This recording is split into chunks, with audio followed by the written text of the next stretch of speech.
মৃত্যুকে যখন আল্লাহ রাব্বুল আলামিন সৃষ্টি করলেন, এই মৃত্যুকে 100 পর্দা দিয়ে আল্লাহ তাআলা ঢেকে রাখলেন এবং এই মৃত্যুটাকে 70টি শিকল দিয়ে বেঁধে রাখলেন। এরপরে এক একটা শিকল লম্বা হলো 1000 বছরের পথ। এত বিরাট আকৃতি দিয়ে এই মৃত্যুকে আল্লাহ তাআলা তৈরি করলেন। ফেরেশতারা বলতেছেন, ফেরেশতারা মাঝে মধ্যে ওই পর্দার পাশ দিয়ে যাচ্ছিলেন, হাঁটাচলা করতেন। ওই পর্দার 100 পর্দার ভিতর থেকে বিকট আওয়াজ পাওয়া যাইত, চিল্লানির আওয়াজ। ফেরেশতারা জানতেন না যে এই পর্দার ভিতরে কি আছে। আল্লাহ রাব্বুল আলামিন হঠাৎ করে একবার মালাকুল মাউত হযরত আজরাইল আলাইহিস সালাতু ওয়াস সালামকে ডাক দিলেন। ডাক দিয়ে বললেন যে আমি রবের পক্ষ থেকে তোমাকে একটা দায়িত্ব দিতে চাই। তখন মালাকুল মাউত বললেন যে আল্লাহ তাআলা কি দায়িত্ব সেটা? তখন আল্লাহ রাব্বুল আলামিন বললেন যে তোমাকে দায়িত্ব দেওয়া হবে মানুষের জান কবজ করার, মৃত্যুবরণ করানোর।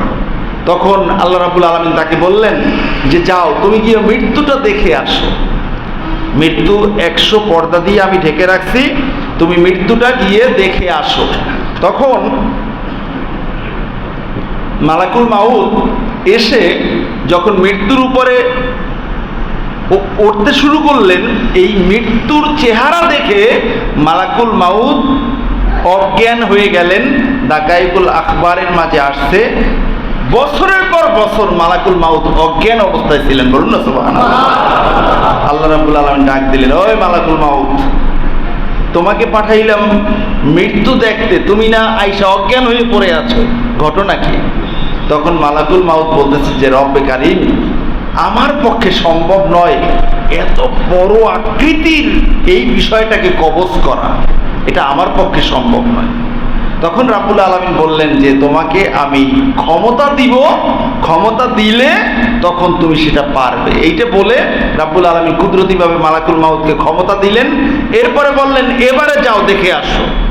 এবারে দেখে এসে বলতেছেন যে আল্লাহ, এবারে আমি একই সময়ে অসংখ্য প্রাণীর জান কবজ করার ক্ষমতা আমার ভিতরে আছে। বলুন না আল্লাহ। আল্লাহ তাআলা কুদরতিভাবে সেই ক্ষমতা দিলেন। এখন মালাকুল মাউত বলতেছে যে আল্লাহ ঠিক আছে, আমার ক্ষমতা আছে, কিন্তু আমি যে জান কবজ করব আজীবন আমাকে মানুষের লানতের তলে থাকতে হবে।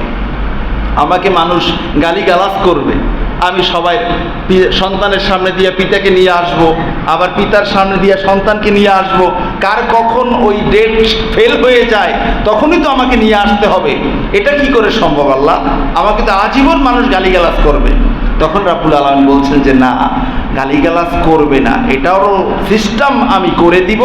প্রত্যেকটা জায়গায় আমি সবাব রেখে দিব, কারণ রেখে দিব। মানুষ ওই কারণ নিয়ে আলোচনা করবে, তোমাকে মানুষ ভুলে যাবে। বলুন না সুবহানাল্লাহ। এই কারণে ভাইয়েরা আমার, হাদিস শরীফের মাঝে এসেছে প্রত্যেকটা মানুষ মারা যাওয়ার জন্য 2টা শর্ত। কয়টা শর্ত? 2টা শর্ত। একটা হলো জায়গা আর একটা হলো সময়। জায়গা আর সময় এটা মিলতেই হবে, এটা না মিললে তার জান কবজ হবে না। ইমাম গাজালি রাহিমাহুল্লাহ তাআলা খুব চমৎকার একটা ঘটনা উল্লেখ করছেন। তিনি বললেন আগের জামানার একজন লোক সব সময় আল্লাহ তাআলার কাছে দোয়া করতেন, আল্লাহুম্মা গফিরলি ওয়ালি মালাইকিশ শামস, যে আল্লাহ আমাকে ক্ষমা করেন আর সূর্য রক্ষণাবেক্ষণকারী যে ফেরেশতা আছে তাকে আপনি ক্ষমা করেন। এখন এই দোয়া করতেন সব সময়। হঠাৎ করে একদিন সূর্য রক্ষণাবেক্ষণকারী ফেরেশতা উনি আল্লাহর কাছে বলেন যে আল্লাহ, আমার জন্য জীবনে এই দোয়া কেউ করে নাই, এখন আপনার এই বান্দা আমার জন্য এই দোয়াটা করতেছে, কেন করতেছে? আমার মন চায় আমি একটু সরাসরি গিয়ে তার সাথে সাক্ষাৎ করি। আল্লাহ রাব্বুল আলামিন বললেন যে ঠিক আছে ফেরেশতা, তুমি যেহেতু তার সাথে দেখা করতে যেতে চাও, তুমি চলে যাও, তার সাথে দেখা করে আসো। এখন দেখা করতে গেছে, দেখা করতে গিয়ে পরিচয় দিছে। পরিচয় দেওয়ার পরে বলতেছে যে হুজুর, আমি আজীবন আপনার জন্য দোয়া করতাম, আমার মনে বড় শখ আমি একটু সূর্যটা দেখবো কাছে গিয়ে। তখন ফেরেশতা বলতেছে না, সূর্যের পাশে তুমি যাবা কেমনে? সূর্য তো অনেক পাওয়ারফুল আলো, এটা তো অনেক হিট, অনেক তাপ, এখানে তুমি কেমনে যাবা? কয় না, আপনি তো সূর্যের রক্ষণাবেক্ষণকারী, আপনি চাইলে আমাকে নিতে পারবেন, ওখানে সেভ করে আমাকে রাখতে পারবেন। তখন ওই ফেরেশতা আল্লাহর কাছে বললেন যে আল্লাহ, এই বান্দা সে আমার জন্য দোয়া করতো, এখন সে তো আমার কাছে একটা দাবি করছে যে সূর্যটাকে কাছে গিয়ে দেখবে, এখন আমি কি করি? তখন আল্লাহ রাব্বুল আলামিন বলেন, আমার বান্দা যেহেতু তোমার জন্য সবসময় দোয়া করতো, তাহলে বান্দার মনের ইচ্ছা যেহেতু তোমাকে দেখা, সূর্য দেখার, তুমি যাও তাকে সেখানে নিয়ে যাও। তো তখন ওই ফেরেশতা তাকে ডানায় করে ওই সূর্য দেশে নিয়ে গেছে, নিয়ে গিয়ে দাঁড়ানোর সাথে সাথে গিয়ে দেখে যে ওখানে মালাকুল মাউত উপস্থিত। মালাকুল মাউত একজন ফেরেশতা, সূর্যের রক্ষণাবেক্ষণকারী উনিও একজন ফেরেশতা। ফেরেশতাকে দেখে ফেরেশতা সালাম দিলেন, আসসালামু আলাইকুম হুজুর, আপনি এখানে সূর্যের এখানে আসছেন কেন? আপনার তো এখানে কোনো কাজ নাই, আপনি যাবেন না পৃথিবীতে? আরে না, এই নামের একজন ব্যক্তি আল্লাহ তাআলা আমাকে বলছেন সূর্যের মাঝে এসে তাকে জান কবজ করতে। আমি এসে তো অবাক, সূর্যের মাঝে তো কেউ নাই, আমি জান কবজ কিভাবে করব?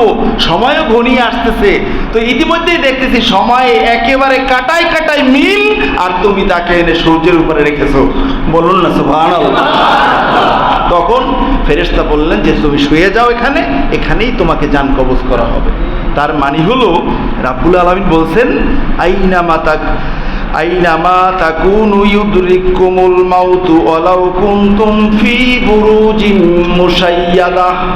আল্লাহ বলছেন আইনামা তাকুনু, তুমি যেখানেই থাকো না কেন, ইউদরিকুমুল মাউত, তোমাকে মৃত্যু তোমাকে গ্রাস করে নিবেই। ইউদরিকুম মানে একেবারে আপনাকে আচ্ছাদিত করে ফেলবে, যেখানেই থাকেন না কেন আপনার সময় হবে, আপনাকে ওখানে ধরবেই। ওয়ালাউ কুনতুম ফি বুরুজিম মুশাইয়াদা, যদিও আপনি বিশাল, এই মুশাইয়াদার তাফসির আমি অনেকগুলো তাফসির দেখেছি, আকাশ সমান একটা অট্টালিকা কেউ করলো এবং সেখানে টাইলস করে এমনভাবে সে বায়ু নিরোধক করছে যে একটু বাতাসও সেখানে ঢুকতে পারে না, একেবারে আকাশের উপরে শেষ ফ্লোর, ওখানে যদি থাকে ওখানে গিয়েও মালাকুল মাউত তার জান কবজ করবে। বলুন না সুবহানাল্লাহ।